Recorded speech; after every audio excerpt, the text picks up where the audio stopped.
राधे कृष्णा भक्तजनों, आज हम पुत्रदा एकादशी व्रत कथा का श्रवण करेंगे।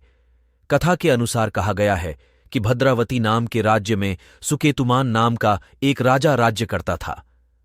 उसकी पत्नी का नाम शैव्या था। राजा के पास सब कुछ था, सिर्फ और सिर्फ उसे एक संतान की कमी थी। इस बात से राजा बहुत परेशान था। ऐसे में राजा और रानी उदास और चिंतित रहते थे। राजा को इस बात का डर सताता था कि मरने के बाद उसका अंतिम संस्कार और पिंडदान कौन करेगा।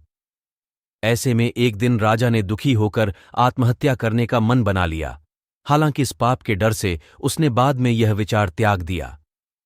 लेकिन इसके बाद से राजा का राजपाट में मन नहीं लग रहा था, जिसके कारण वह जंगल की ओर चला गया। राजा को जंगल में पक्षी और जानवर दिखाई दिए। राजा के मन में बुरे विचार आने लगे। इसके बाद राजा दुखी होकर एक तालाब किनारे बैठ गए। तालाब के किनारे मुनियों के आश्रम बने हुए थे।